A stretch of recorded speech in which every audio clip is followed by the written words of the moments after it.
Everyone, with respect to threat intelligence, how it develops, there are a number of people can provide our own intellect, our own experiences to create a better field of assessment.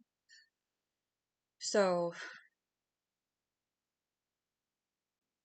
me personally, just in case this footage isn't capturing on this hardware properly,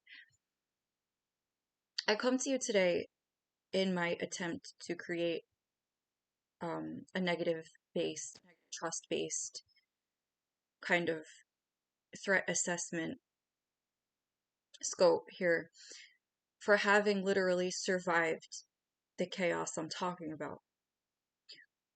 When you are a person who is uninformed in any kind of threat intelligence and any kind of information security details, and you have to work your way up from an utter baseline of nothing with no real points of direction to pull from other than what you've heard from other people in passing, fragments of information that were perhaps given to you without you really knowing how to apply it, a very what do I do with this information type of moment on loop until you figure it out through research, it becomes the kind of thing that you end up realizing was your saving grace the entire time.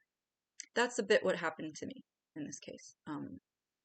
So I am a survivor of having been soft trafficked and possibly sold under contract to a hitman who would never admit that that's what they were trying to do for money. I happen to know that the people involved, some of my family members, were already famous. We're already known in higher upper echelon circles of fashion, media, human resources. I guess you could say PR. They had circles of friends who knew about me from when I was young, people who were criminals. It could have come from any direction though, because this theme, this underlying theme, carried on through my life without me really realizing what sort of an impact it would have if these people ever got greedy or smelled money or spoke to a fortune teller who also happened to know some things about me.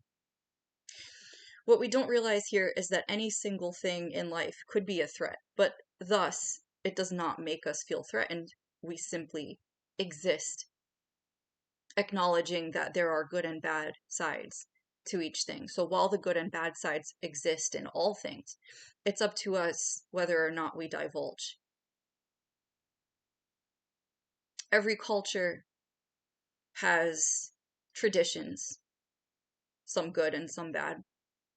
There is more magic being used, and I say magic because it sounds ridiculous. I want people to be jarred by that word, because that is the simple act, the simple term to discuss or describe, and the simple state of using your energy to bend things in your favor through prayer, through chants, through petition, through anything, through gathering attention to one's self, right?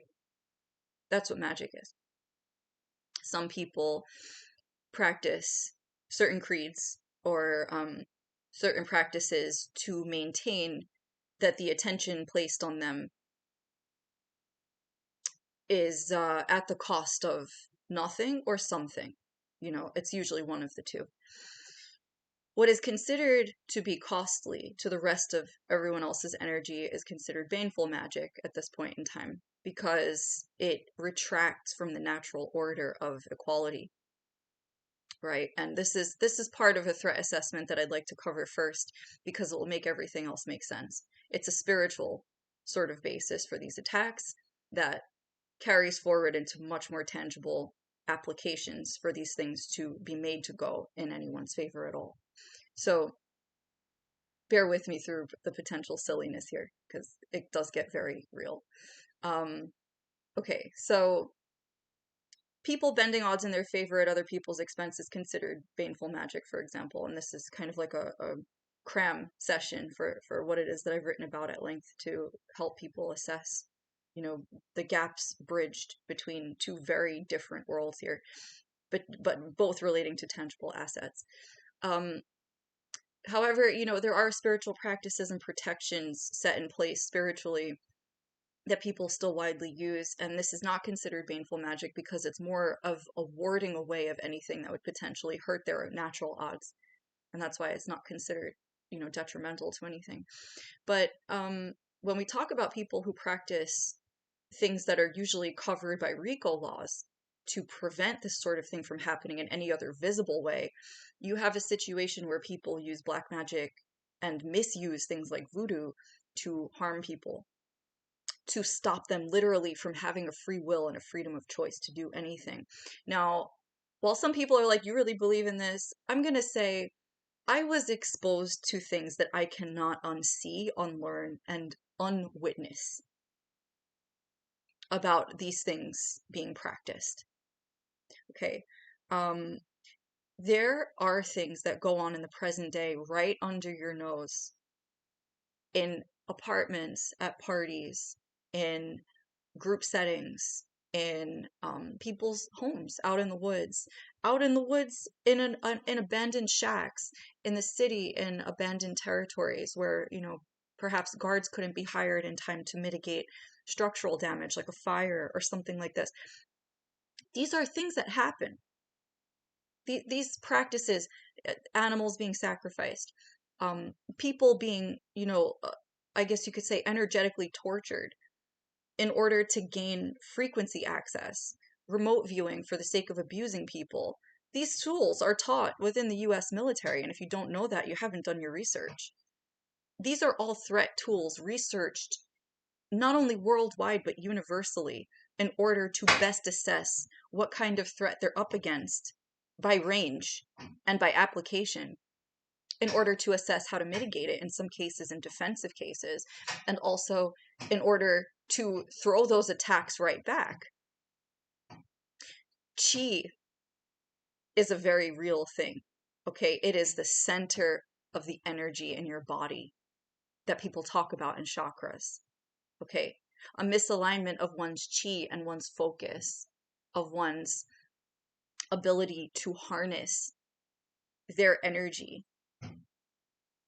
for themselves because it's being pulled everywhere else to gain other people's favor, because some people are better at gathering attention for themselves. Whatever the case is, this energy is what is harvested, their skill sets, their memories. And sometimes they're impacted by the trauma centers in their minds with this magic as it triggers and activates, so that they do forget things, so that things come to pass as forgotten or relinquished otherwise to these particular types of malicious magicians, right? So magic